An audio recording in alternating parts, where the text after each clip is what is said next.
previously in the recap, our protagonist awoke in the game he used to play and had all of his levels maxed out, but the problem was that he also got his avatar's appearance, which he had created.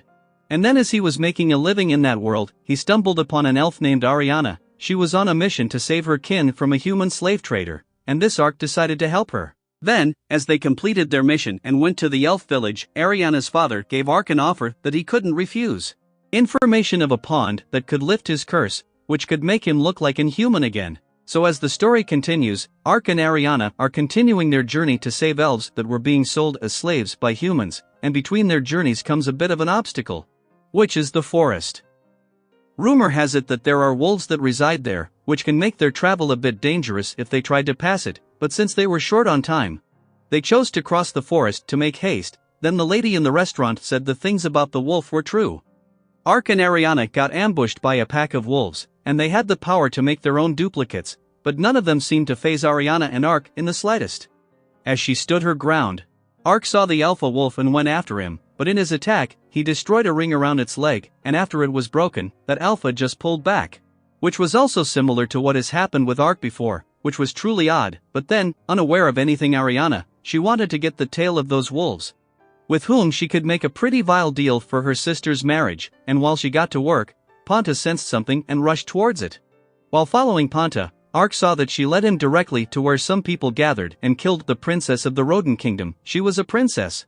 So Ark gave it a try to use his regeneration magic on them to bring some of them back, but some were beyond healing and had died, so while struggling to stay alive, Juliana didn't get a chance to see her savior, but nonetheless she continues to make her way to her sister because the lord of that town where her sister resides had a trading relationship with elves and she wanted to get into contact with them to discuss the matter of the elf trafficking. But when her sister got the fake news that her brother Darius carried out an attack and to stop him her other brother killed him, she thought it was odd.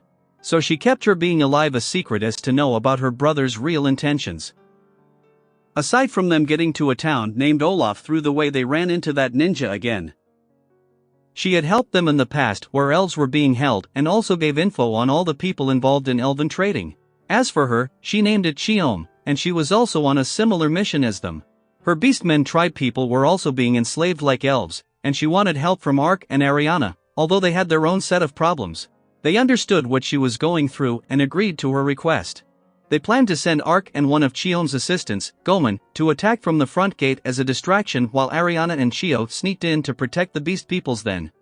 As for the situation outside, Goman insists Ark to help out the ladies while he kept the knights busy all alone, because Ark was the only one who could use teleportation magic.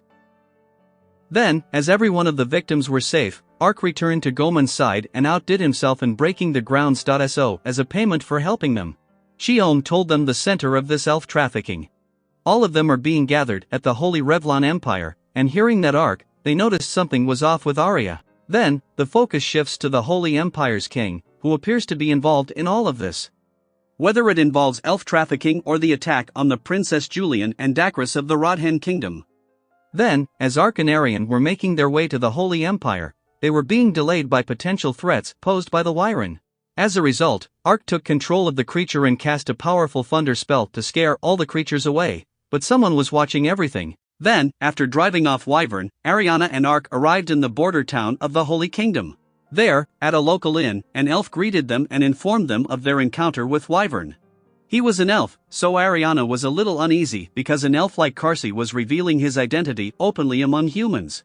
However, the locals were all used to seeing him and were also close friends of Karsi. Ariana was surprised by this and remained on guard, but nonetheless, as soon as Karsi approached them, he offered them a short route map and a monster guide knowing that they wanted to travel to the Holy Empire. The condition was that they had to assist him in capturing a large monster for his research, so Ark and Ariana agreed to the plan and set out to do so. However, as they were traveling, the giant monster surprised them and attacked them. According to Karsi, they were weak against fire attacks, but none of Arian's attacks were of any use, so Ark defeated the creature by himself. As a result, they received the items they had agreed to earlier. So when they arrived at the Holy Revlon Empire, their initial impression wasn't favorable because it was a kingdom that reflected military rule. Ark and Ariana split up to gather information in order to save time. Ark didn't find anything, but he did save a girl from some goons. While Ariana was successful in gathering intelligence on a castle that was peculiar because no one ever emerged from it, as they were making their way there for their investigation. Fumba heard them and came to look around. And as soon as he saw them, Ariana started at King Ark without any response. Ark was in a tight spot since he can't hurt her, but he saw the reason behind her attack, and with the help of Ponta, Ark sorted out that little imp monster and snapped Ariana out of its hypnosis attack. It was the first time Ark got snapped, so he almost killed Eek, and single one of the monster Fuma had released to kill them, but one was able to pass Ark to attack Ariana. But thankfully Cheom arrived in time to save them. But then the ace Fumba, who had been hiding, awoke, and with his food being late, he started crawling out. Anyway, now that Hydra was a pressing concern, because if those things were to be left alone, that could destroy that entire town.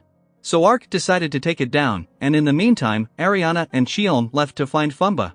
While on it, Ark fought that Hydra's head, but all of his effort seems to be pointless as that Hydra had a fast regeneration power and was growing his head again and again. It was the first time that Ark's attacks were useless to sort out that Ark used a summoning spell to call his most powerful fire to stop the Hydra. As they fought into them, things got intense, but still in the end, that fire spirit blew that Hydra away to become ashes, and Fumba couldn't do anything but watch from the sidelines. Still, Ariana and Cheom found him. Well, after sorting out Fumba, Ariana, Cheom, and the messenger bird met up with AC again. And the messenger bird also came to inform Ariana that the princess of Rodhen Kingdom met with the elf elder to discuss about the elf trafficking. And also in that note, Juliana sought the backing of the elf kingdom now that her brother's sect got the backing of a different kingdom, similar to her second brother, who had the Holy Empire on his side, and on mutual benefit was that Juliana would take some serious measures to stop the elf trafficking by slave traders. It was an offer that the elf elder couldn't refuse and agreed to join hands, but there is still a long way to go before our hero's journey comes to an end, so wait for the second season.